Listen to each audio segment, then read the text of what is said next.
Capítulo 9. Cuando Salomón terminó de construir el templo del Señor y el palacio real, cumpliendo así todos sus propósitos y deseos, el Señor se le apareció por segunda vez, como lo había hecho en Gabaón, y le dijo: He oído la oración y la súplica que me has hecho. Consagro este templo que tú has construido para que yo habite en él por siempre. Mis ojos y mi corazón siempre estarán allí. En cuanto a ti, si me sigues con integridad y rectitud de corazón, como lo hizo tu padre David, y me obedeces en todo lo que yo te ordene, y cumples mis decretos y leyes, yo afirmaré para siempre tu trono en el reino de Israel, como le prometí a tu padre David, cuando le dije: nunca te faltará un descendiente en el trono de Israel. Pero si ustedes o sus hijos dejan de cumplir los mandamientos y decretos que les he dado, y se apartan de mí para servir y adorar a otros dioses, yo arrancaré a Israel de la tierra que le he dado, y repudiaré el templo que he consagrado en mi honor.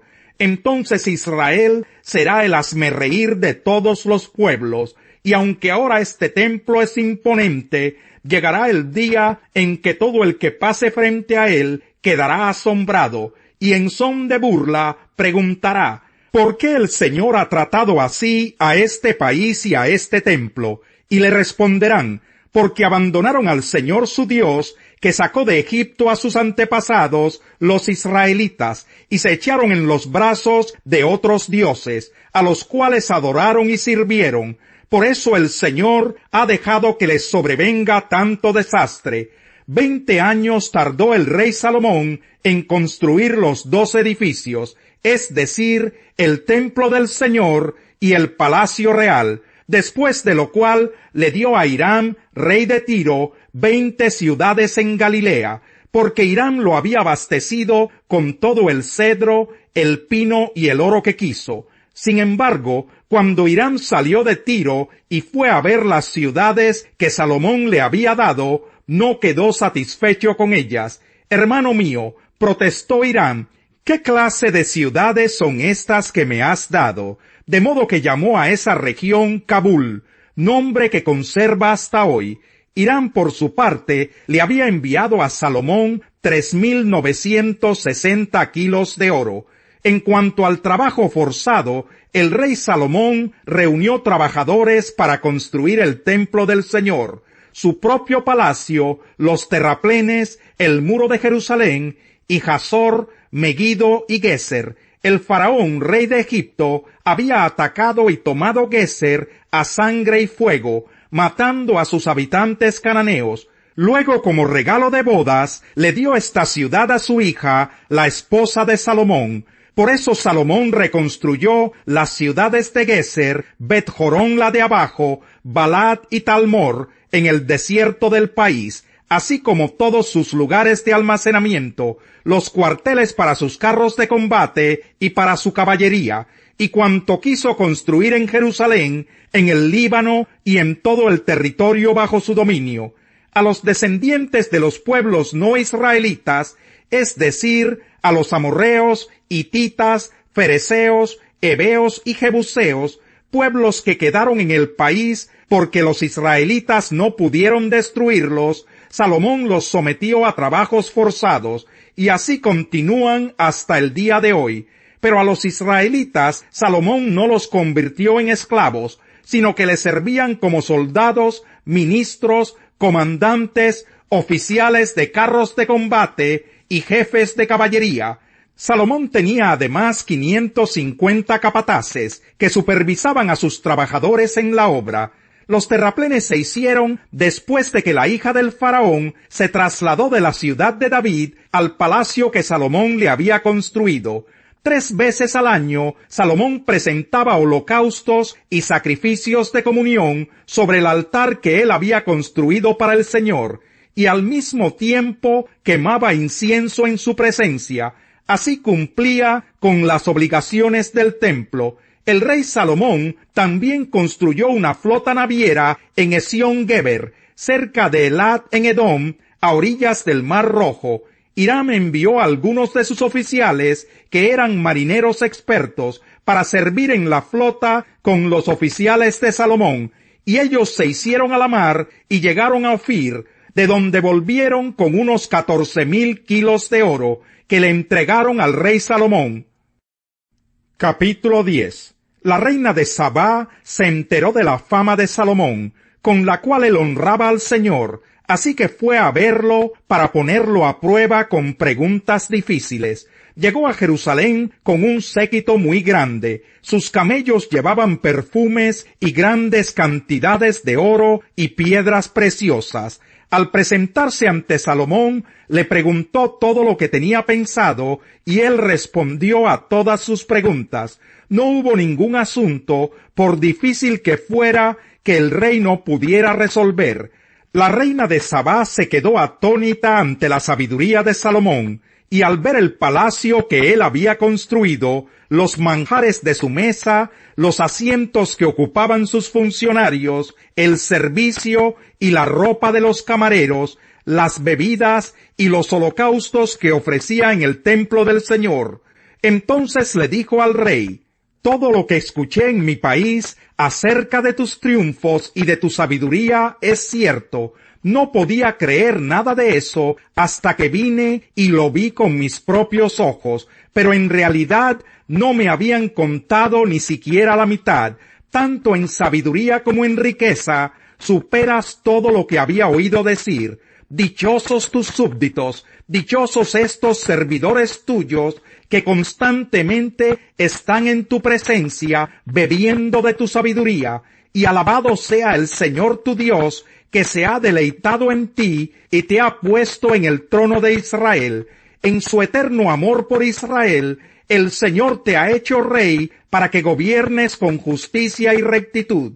Luego la reina le regaló a Salomón 3,960 kilos de oro, piedras preciosas y gran cantidad de perfumes. Nunca más llegaron a Israel tantos perfumes como los que la reina de Sabá le obsequió al rey Salomón.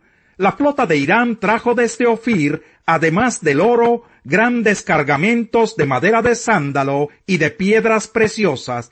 Con la madera el rey construyó escalones para el templo del Señor y para el palacio real, y también hizo arpas y liras para los músicos. Desde entonces nunca más se ha importado ni ha vuelto a verse tanto sándalo como aquel día. El rey Salomón por su parte le dio a la reina de Sabá todo lo que a ella se le antojó pedirle, además de lo que él en su magnanimidad ya le había regalado. Después de eso, la reina regresó a su país con todos los que la atendían. La cantidad de oro que Salomón recibía anualmente llegaba a los 22,000 kilos, sin contar los impuestos aportados por los mercaderes, el tráfico comercial y todos los reyes árabes y los gobernadores del país. El rey Salomón hizo 200 escudos grandes de oro batido, en cada uno de los cuales se emplearon unos 6,5 kilos de oro. Hizo además 300 escudos más pequeños, también de oro batido, empleando en cada uno de ellos 1,5 kilos de oro. Estos escudos los puso el rey en el palacio llamado Bosque del Líbano. El rey hizo también un gran trono de marfil, recubierto de oro puro. El trono tenía 6 peldaños, un espaldar redondo, brazos a cada lado del asiento, 2 leones de pie junto a los brazos y 12 leones de pie sobre los 6 peldaños, uno en cada extremo. En ningún otro reino se había hecho algo semejante. Todas las copas del rey Salomón y toda la vajilla del palacio Bosque del Líbano eran de oro puro. Nada estaba hecho de plata, pues en tiempos de Salomón la plata era poco apreciada. Cada 3 años, la flota comercial que el rey tenía en el mar, junto con la flota de Hiram, regresaba de Tarsis trayendo oro, plata y marfil, monos y mandriles. Tanto en riquezas como en sabiduría, el rey Salomón sobrepasó a los demás reyes de la tierra. Todo el mundo procuraba visitarlo para oír la sabiduría que Dios le había dado, y año tras año le llevaban regalos, artículos de plata y de oro, vestidos, armas y perfumes, y caballos y mulas. Salomón multiplicó el número de sus carros de combate y sus caballos. Llegó a tener 1,400 carros y 12,000 caballos, los cuales mantenía en las caballerizas y también en su palacio en Jerusalén.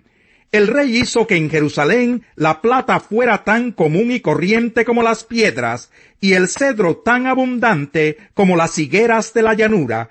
Los caballos de Salomón eran importados de Egipto y de Coa, que era donde los mercaderes de la corte los compraban. En Egipto compraban carros por 600 monedas de plata y caballos por 150, para luego vendérselos a todos los reyes hititas y sirios. Cuando los apóstoles que estaban en Jerusalén se enteraron de que los samaritanos habían aceptado la palabra de Dios, les enviaron a Pedro y a Juan. Estos, al llegar, oraron por ellos para que recibieran el Espíritu Santo, porque el Espíritu aún no había descendido sobre ninguno de ellos, solamente habían sido bautizados en el nombre del Señor Jesús. Entonces Pedro y Juan les impusieron las manos, y ellos recibieron el Espíritu Santo. Al ver Simón que mediante la imposición de las manos de los apóstoles se daba el Espíritu Santo, les ofreció dinero y les pidió: denme también a mí ese poder, para que todos a quienes yo les imponga las manos reciban el Espíritu Santo. Que tu dinero perezca contigo, le contestó Pedro, porque intentaste comprar el don de Dios con dinero. No tienes arte ni parte en este asunto, porque no eres íntegro delante de Dios. Por eso, arrepiéntete de tu maldad y ruega al Señor. Tal vez te perdone el haber tenido esa mala intención. Veo que vas camino a la amargura y a la esclavitud del pecado. Rueguen al Señor por mí, respondió Simón, para que no me suceda nada de lo que han dicho. Después de testificar y proclamar la palabra del Señor, Pedro y Juan se pusieron en camino de vuelta a Jerusalén, y de paso predicaron el Evangelio en muchas poblaciones de los samaritanos. Un ángel del Señor le dijo a Felipe: ponte en marcha hacia el sur, por el camino del desierto que baja de Jerusalén a Gaza. Felipe emprendió el viaje, y resulta que se encontró con un etíope eunuco, alto funcionario encargado de todo el tesoro de la Candace, reina de los etíopes. Este había ido a Jerusalén para adorar, y en el viaje de regreso a su país iba sentado en su carro, leyendo el libro del profeta Isaías. El Espíritu le dijo a Felipe: acércate y júntate a ese carro. Felipe se acercó deprisa al carro, y al oír que el hombre leía al profeta Isaías, le preguntó: ¿acaso entiende usted lo que está leyendo? ¿Y cómo voy a entenderlo?, contestó, si nadie me lo explica. Así que invitó a Felipe a subir y sentarse con él. El pasaje de la Escritura que estaba leyendo era el siguiente: como oveja fue llevado al matadero, y como cordero que enmudece ante su trasquilador, ni siquiera abrió su boca. Lo humillaron y no le hicieron justicia. ¿Quién describirá su descendencia? Porque su vida fue arrancada de la tierra. Dígame usted, por favor, ¿de quién habla aquí el profeta? ¿De sí mismo o de algún otro?, le preguntó el eunuco a Felipe. Entonces Felipe, comenzando con ese mismo pasaje de la Escritura, le anunció las buenas nuevas acerca de Jesús. Mientras iban por el camino, llegaron a un lugar donde había agua, y dijo el eunuco: mire usted, aquí hay agua, ¿qué impide que yo sea bautizado? Entonces mandó parar el carro, y ambos bajaron al agua, y Felipe lo bautizó. Cuando subieron del agua, el Espíritu del Señor se llevó de repente a Felipe. El eunuco no volvió a verlo, pero siguió alegre su camino. En cuanto a Felipe, apareció en Azoto, y se fue predicando el Evangelio en todos los pueblos, hasta que llegó a Cesarea. Salmo 130. A ti, Señor, elevo mi clamor, desde las profundidades del abismo. Escucha, Señor, mi voz. Estén atentos tus oídos a mi voz suplicante. Si tú, Señor, tomaras en cuenta los pecados, ¿quién, Señor, sería declarado inocente? Pero en ti se halla perdón, y por eso debes ser temido. Espero al Señor, lo espero con toda el alma. En su palabra he puesto mi esperanza. Espero al Señor con toda el alma, más que los centinelas la mañana. Como esperan los centinelas la mañana, así tú, Israel, espera al Señor, porque en Él hay amor inagotable, en Él hay plena redención. Él mismo redimirá a Israel de todos sus pecados. El siervo sabio gobernará al hijo sin vergüenza y compartirá la herencia con los otros hermanos. En el crisol se prueba la plata y en el horno se prueba el oro, pero el corazón lo prueba el Señor.